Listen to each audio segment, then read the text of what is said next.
अस्सलाम वालेकुम बच्चों। आज हम पढ़ेंगे उर्दू का 22वां सबक, जिसका नाम है मछलियों का शिकार। इसे लिखा है मुसन्निफ शफीकुर रहमान ने। पहली बात, बच्चों की ख़याली दुनिया बड़ी अजीब होती है। जिन अनोखी चीज़ों के बारे में सोचते हैं वो सब चीज़ें इन्हें दिखाई देती है, जैसे परियां, देव, भूत, शहजादे वगैरह। बच्चे जब आपस में मिलते हैं तो वो अपनी ख़याली दुनिया का तस्करा बड़े मज़े ले लेकर करते हैं और हर बात को सच समझते हैं। कभी अपनी ख़याली चीज़ों को सच साबित करने के लिए वो ऐसा कुछ कर जाते हैं कि इन्हें नुकसान उठाना पड़ता है। झील के मज़ेदार सबक में बच्चे इस झील से मछलियाँ पकड़ लाने को अपना कारनामा बताते हैं, जिसमें मछलियाँ पाई ही नहीं जाती। मछलियाँ हासिल करने के लिए मछेरे नदियों, तालाबों और समंदर का रुख करते हैं।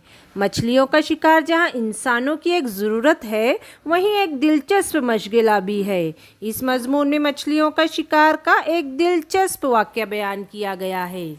जान पहचान।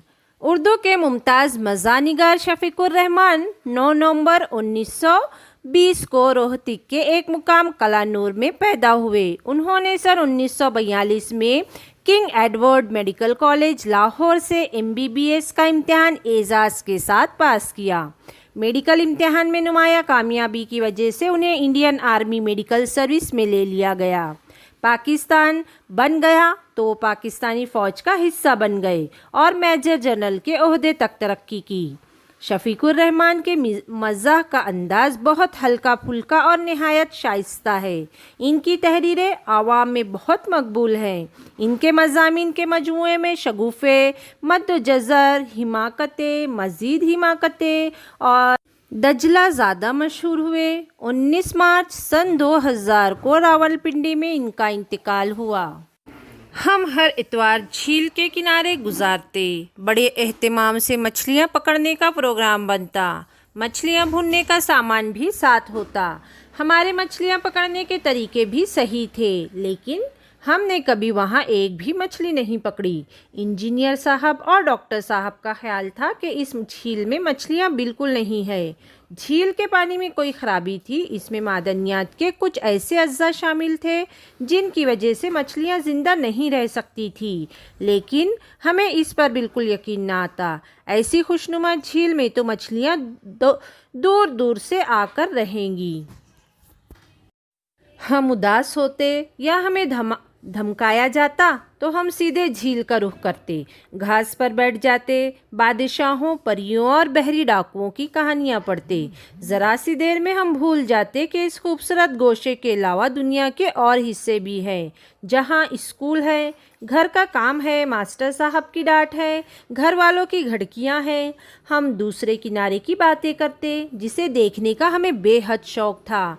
हम कयास आराइयाँ करते कि वहाँ क्या कुछ होगा, शायद वहाँ किसी किस्म की दुनिया होगी। हमने कई मर्तबा इरादा किया कि झील को उबूर करके दूसरी तरफ जा पहुँचे, लेकिन हमें कश्ती ना मिल सकी, ना हमें तैरना आता था। हम चांदनी रात में झील के किनारे बैठकर एक दूसरे को परियों की कहानी सुनाते, तो जैसे सारे किरदार हमारी आंखों के सामने चलने फिरने लगते।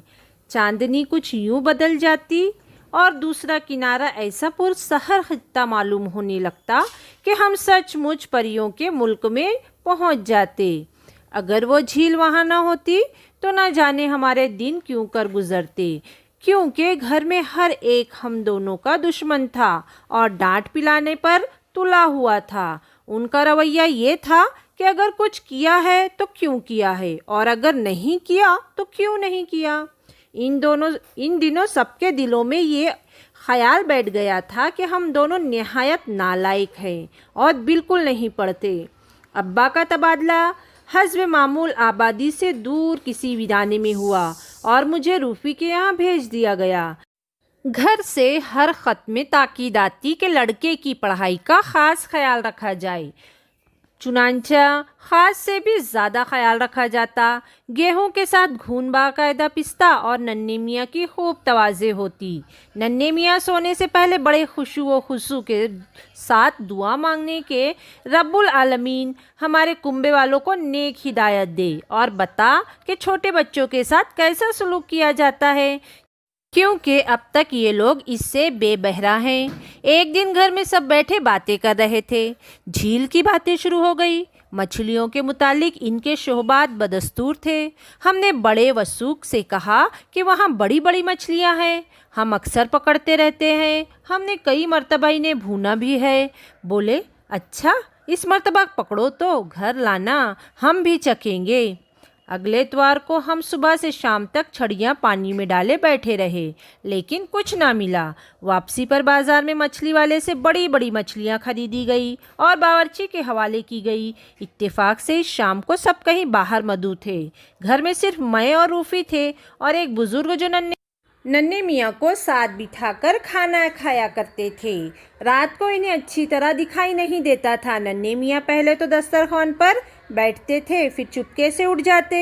इधर बिल्लियाँ कतार बांधे मुंतज़िर होती और बड़े इत्मीनान के साथ आ बैठती। वो यही समझते कि नन्हे मियाँ साथ बैठे हैं। चुनांचे वो बार बार बिल्लियों से कहते, बरखुरदार भूखे मत रहना, चीज़ें उठा उठा कर इनके सामने रखते, ये चखो बरखुरदार, ये भी खाओ बरखुरदार। जो नन्हे मियाँ को साथ बिठाकर खाना खाया करते थे। रात को इन्हें अच्छी तरह दिखाई नहीं देता था। नन्हे मियाँ तो पहले दस्तरखान पर बैठते थे, फिर चुपके से उठ जाते। इधर बिल्लियाँ कतार बांधे मुंतज़िर होती और बड़े इत्मीनान के साथ आ बैठती। वो यही समझते कि नन्हे मियाँ साथ बैठे हैं। चुनांचे वो बार बार बिल्लियों से कहते, बरखुरदार भूखे मत रहना, चीज़ें उठा उठा कर इनके सामने रखते, ये चखो बरखुरदार, ये भी खाओ बरखुरदार। इधर बिल्लियाँ बड़े सुकून से खाती।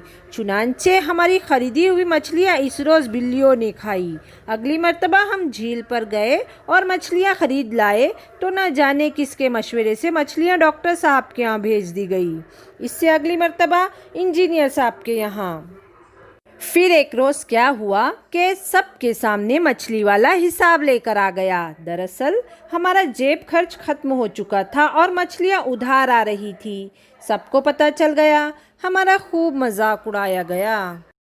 मानी वो इशारात, कयास आराई, सोचना, ख्याल करना, पुरसहर जादू भरा हुआ, तवाज़े खातिर मदारात, मुराद पिटाई, गेहूं के साथ घून पीसना, यानी किसी बड़ी मुसीबत में बेकसूर लोग भी फंस जाते हैं।